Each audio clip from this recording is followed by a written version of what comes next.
Ito pa rin yung H100 na ginagawa natin. So ito yun guys ang nangyari, yung pinagawa natin. Dati ito may kayod yan o may liig yun dito. So yan wala na po. Tapos ayan, yan yung sinasabi ko na dapat ganito siya, na matigas siyang tanggalin. Dapat hindi talaga nahuhugot yan, kung hindi kailangan mo nang pukpukin yan bago matanggal. Yung ganun talaga dapat guys ang tama. Yan matigas po siya. So yan. So yun po yung tamang dapat ganyan po sana. Yan, hindi siya magalaw. Yun, hindi rin malalaglag. Hindi mo rin matatanggal ang kamay yan. So yan guys, napakaganda ng pagkakadali nito. Machine shop talagang dumali. Dapat talaga ganun. So ayan, saktong-sakto yung kanyang yung pulley. Ayan, walang ka-clearance. Sa dulo pa lang po yan. Lalo pa pagka pinasok pa natin ng gusto yan. Yun, swabe. Yan po talaga guys yung gusto ko mangyari na pagkaka-machine shop o pagkakakabit. Dapat ganyan.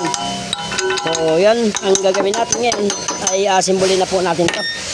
So yan, ang ganda ng pagkakagawa. Yun, walang clearance.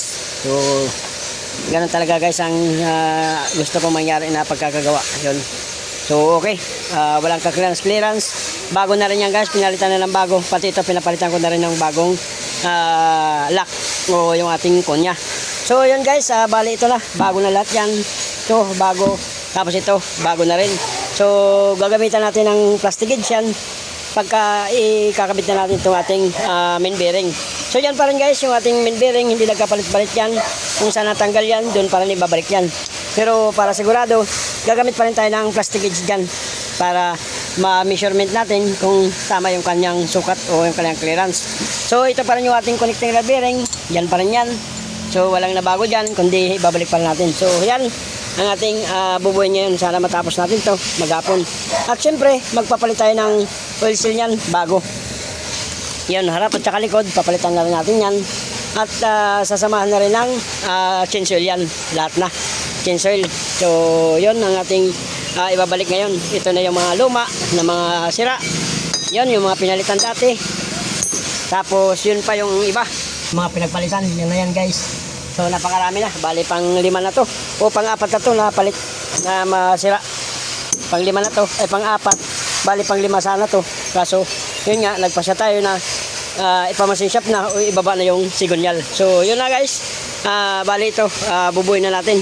Kakabit na natin yung mga piyesa na yan guys. So guys, lalagyan natin ng plastic gauge. Bali yung ano guys, yung ating connecting rod bearing, plastic gauge ko na yon. So ito naman ang ating lalagyan ng ating plastic gauge. Bali yung gamit natin plastic gauge dito ay yung kulay green. So yan, ilalagay natin yan para makuha natin yung sukat. Yan. Ang kailangan guys na sukat, ang mas maganda rito yung kulay green na to. Ayan po yung kulay green. Yung kulay green na yan. Itong kulay green guys, na malapad. Pero dito sa green pwede na rin yun. Pero mas maganda sana na itong kulay green na malapad. O dito sa puti na to. Yun yung puti na yan. Mas maganda rin sana dyan. So ngayon, ang gagawin natin ay ikakabit natin tong ating bearing or main bearing. So yan, tornilyo. Sana makuha natin yung tamang sukat. Yes ko po, nawarin.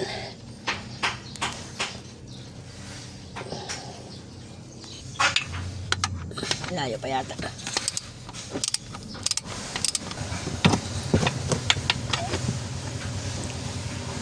At yan guys yung kanyang lapat. Ayan po, napakaganda. So ngayon gamitan natin ng gauge yan. Ayan, dapat yung kulay green na malapad. Yung tamang sukat. Ayan guys, sukatin natin. Ayan. Ayan guys, napakaganda ng kanyang lapat. Ayan po.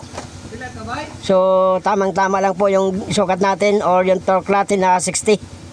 Ayan. So yan, goods po yan. O mas maganda dito sa puti. Ayan guys, so napakaganda ng lapat niyan.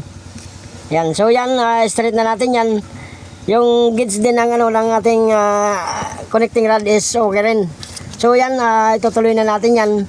Lahat na yan, i-straight na natin ng 60 yung ating yung ating main bearing, tapos yung ating connecting rod. So ganyan, goods na yan. Ikakabit na natin yung ating mga cap. Yan na yan. Yan ba guys, unti-unti na natin binubuo yung ating pangarap. Hindi tayo ilalim gawa ng umulan. So tumigil muna tayo. May guide yan, may guide. Ayun. Yan. Tapos yung isa pa. Isa pang puli. Maliit. Ito yun. Bibilang ano pa? Hindi mo mahigpitan yan, iikot yan. Sige, ano palapatin mo lang. Ayan, Ito pa yan, may kasama pa yan. Tagalin mo ulit ito. Ha? Kasama yan.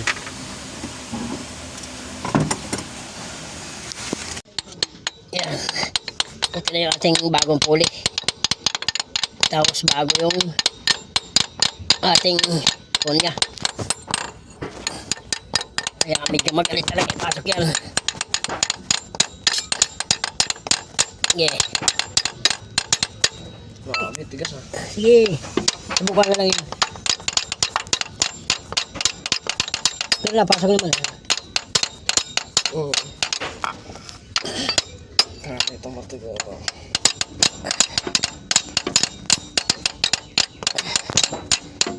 Sige, napasok. Sige. Matigas na talaga kasi bago yan. Pero yan ang the best yan. Talagang swabe yan. Yan. Yan natin na siyang pasok kasi maluwag na sa loob yan. Pero yan ang pinaka best na. Yan. Okay. Walang kakalog-kalog ngayon yan. Talagang okay ang pagkakamasin shop. So next ay ating belt. Mo. Diyan mo. Ako dadali.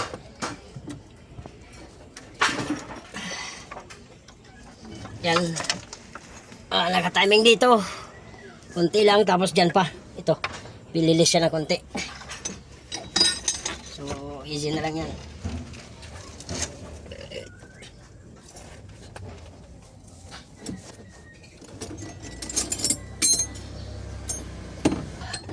Yan. Timing natin dito. Ito guys, paras lang sa L300. Halos ang timing nito. Paras lang sila. Ng L300 na 4D56. Again, paras lang ang timing. So ito, ganun din. Adjust mo konti. Yan. Pero bago yan, iset muna natin yung ating belt. Yung malaki.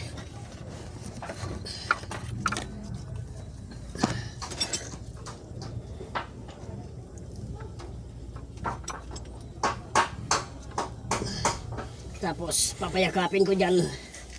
And then ikotin ko ng bagya yan. Para tumama yung timing. Yan. Tapos saka ko hawakan. Yan. Tapos hahagurin pababa. Pakabila. Ayan, naka-timing na yan. So meron lang siyang konti. Konting bababa. Yun. Tapos dito. Tapos dito. Okay.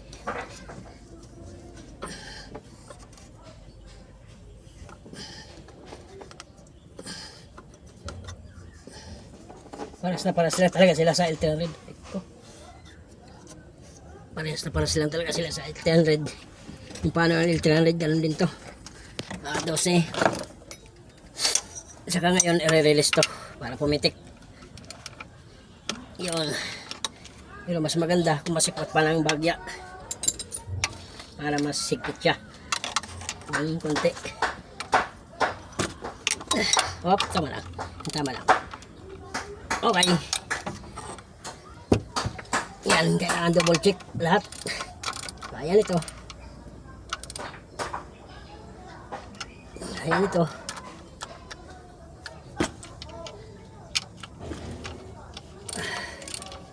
Dapat balagbag. Huh? O, ganyan dapat. Hindi ipababa. Yan. Yan. Yan. And then to. Ipanagpitan to. Yan. Okay. At pagkatapos nyan, saka natin iikotin yung ating main pulley. Para masigurado natin na walang tukod. Kahit isang ikot lang.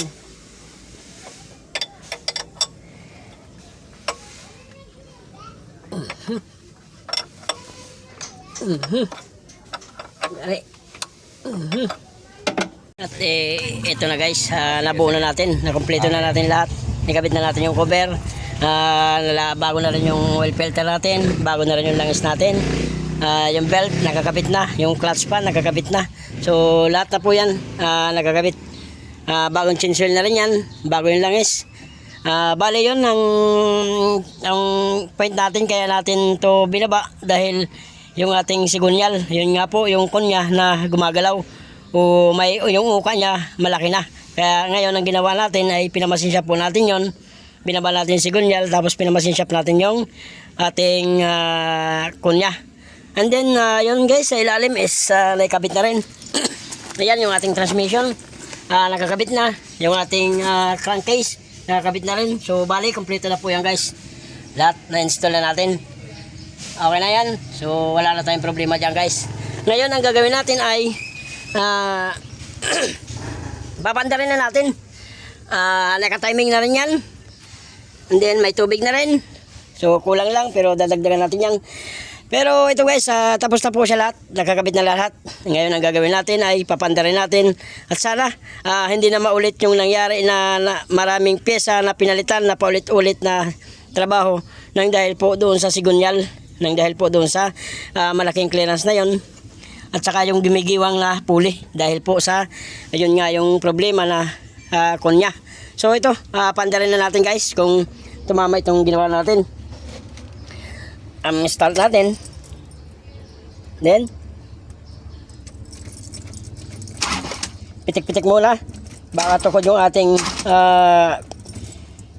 rocker arm o yung ating piston. So start.